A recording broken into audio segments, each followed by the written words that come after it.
Alors, j'ai reçu une question. Comment devenir un mage blanc ou peut-être ou un mage noir? Alors, comment savoir en fait si on doit devenir un mage blanc ou un mage noir? Alors, c'est pas comment savoir. C'est en fait, soit vous êtes un mage noir, soit vous êtes un mage blanc. C'est-à-dire que enfin, vous avez un corps physique, mais derrière votre corps physique, il y a une âme. Et en fait, votre âme, dès la naissance, elle a une polarité.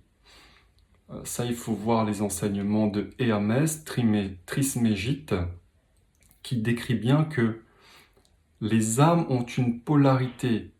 Et ça, on le vérifie dans la vie de tous les jours. C'est-à-dire qu'il y a des gens avec qui votre âme, ça colle pas. Vous n'êtes pas sur la même fréquence, la même polarité d'âme.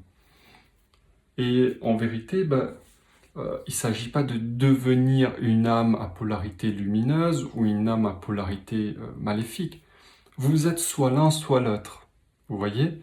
Donc, vous avez des tendances à être un mage noir ou des tendances à être un mage blanc. Blanc dans le sens lumineux. Hein. Vous avez bien compris que c'est pas blanc ou noir de peau, hein, rien à voir.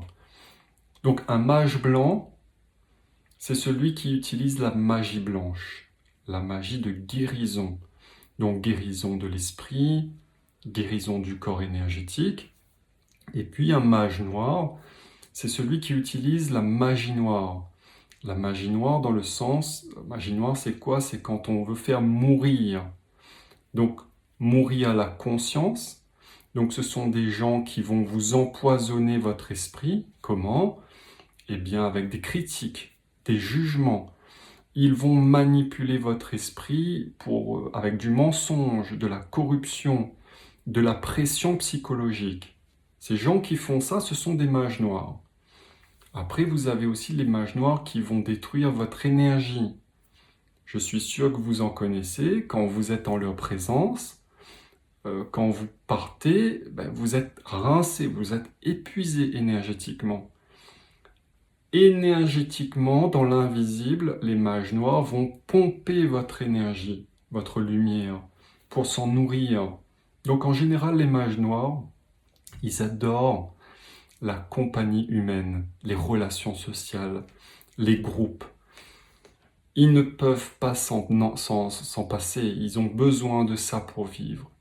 Un mage noir ne peut pas rester seul, enfin quoique s'il y en a, ça existe, hein.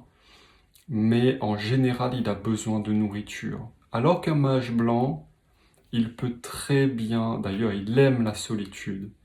Il aime être seul dans la nature avec les animaux. Il aime être seul parce qu'il est nourri par Dieu Tout-Puissant. Donc voilà, la question, c'est pas de devenir un mage blanc ou un mage noir. Il faut savoir que vous avez une tendance déjà avec votre polarité d'âme. Et puis regardez dans votre vie, est-ce que vous avez tendance à vouloir faire le mal, faire souffrir les gens, à vouloir les juger, à vouloir les piquer, ou est-ce que vous avez tendance à être dans le pardon, la compassion, l'amour, la paix, vous voyez, la gentillesse. Vous voyez, les mages blancs sont gentils par nature. Et puis si jamais vous découvrez que vous êtes un mage noir en vous, mais que vous ne voulez pas aller dans cette voie-là, il y a un processus qu'on appelle la transmutation de l'âme, qui consiste à se tourner vers Dieu et à lui demander de transmuter toute la noirceur en vous en lumière. Donc Dieu va changer progressivement la polarité de votre âme pour que dans une prochaine vie, vous soyez une âme à polarité lumineuse. Donc voilà, j'espère avoir répondu à la question.